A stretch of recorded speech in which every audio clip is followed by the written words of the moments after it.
안녕하세요. 원영섭 변호사입니다. 오늘은 20층이 넘어가는 건물은 광역단체장한테 허가를 받는다라는 말씀을 드리고자 합니다. 보통 이제 건축 허가라고 하면 기초단체장한테 허가를 받게 됩니다. 원칙이 그렇습니다. 그러다 보니까 기초단체장들의 이제 가장 큰 힘이 건축 허가를 할 수 있느냐, 이게 기초단체장들의 가장 큰 힘이 됩니다. 그래서 물론 이제 건축허가라는 거는 요건을 맞추면 해야 되죠. 그래서 뭐 요건을 맞췄는데 안 해준다는 건 있을 수는 없지만, 그 요건을 맞췄느냐에 대한 판단은 이제 또 그 바라보는 시각에 따라서 약간 다를 수 있지 않습니까? 뭐 그런 시각이 차이가 있고 없고를 떠나가지고 결국에는 이제 기초단체장, 뭐 지방 같은 경우에는 시장이나 군수, 그리고 이제 대도시 같은 경우에는 구청장이 건축 허가에 대한 권한을 기본적으로 가지고 있습니다. 하지만 그것이 20층을 넘어가는 순간부터는 이제 그 시장, 군수, 구청장의 권한이 아니고 뭐 그 도지사의 권한이 되고, 그리고 특별시장, 서울특별시장이나 뭐 광역시장, 이런 그 광역단체장의 권한이 됩니다. 특히나 이제 21층부터 광역단체장의 권한이고, 그리고 연면적이 10만 제곱미터를 넘어간다.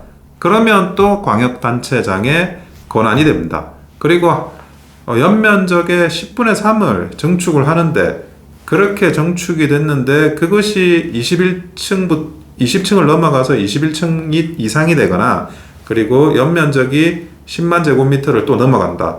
그러면 광역단체장의 허가권으로 넘어가게 됩니다. 그래서 이제 많은 분들이 뭐 인허가가 건축에 있어서, 건설에 있어서 가장 또 중요한 부분이지 않습니까? 가장 중요한 부분인데, 일반적인 뭐 주택이나 그러면 20층을 넘어갈 그런 상황이 별로 없을 거예요. 뭐 그렇게 되는 상황에서는 그 대부분은 이제 기초단체장이 권한을 가지고 있다고 봐야 되고, 하지만 뭔가 큰 건물이 올라가야 되겠다, 20층은 넘어가겠다, 그러면 제가 아까 말씀드린 것처럼 광역단체장으로 해가지고 권한이 넘어간다라는 걸 명심하셔야 됩니다. 근데 기초단체 쪽에 이렇게 많이 인허가와 관련한 공을 들였다가 나중에 알고 보니까 그게 광역단체에서 이거에 대해서는 허가권을 가지고 있구나, 그거를 나중에 알게 되면 뭐 여러 가지로 그 마음도 그렇고 그런 그 허탈감, 그리고 뭔가를 심적으로 투자했다면 그런 투자가 상실되는 그런 상황이 이제 발생을 하는 거죠. 근데 또 한편으로는 이런 게 다 연결돼 있기도 합니다. 무슨 말이냐면 서울시만 하더라도 이런 기술직, 그러니까 뭐 건축직이나 이런 뭐 그 도로라든 또 아니면 또 그런 주택 관련한 이런 기술직들은 서로 간에 계속 그 서울시 그리고 다른 구청에서 순환 배치를 하게 돼 있어요.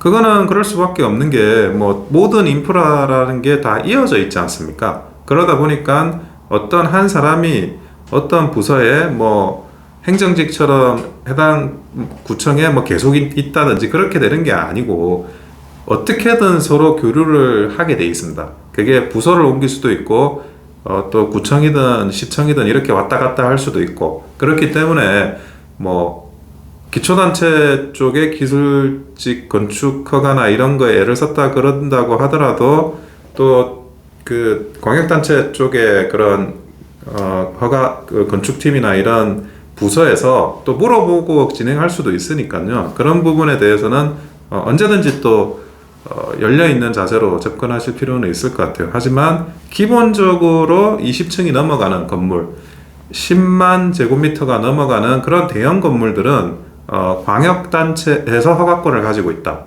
이거를 반드시 명심을 하셔야 됩니다. 그러니까 단순히 이제 뭐 건축뿐만이 아니라 대수선 같은 경우, 대수선이라고 하면 이제 기존 건물을 그래도 구조부를 좀 손대면서 넓혀 나가는 거잖아요. 그런 건물도 큰 건물일 때는 결국에는 광역단체가 허가권을 가지고 있다라는 거, 그거를 반드시 명심하시기 바랍니다. 이상 원영섭 변호사였습니다. 좋아요와 구독은 큰 힘이 됩니다. 감사합니다.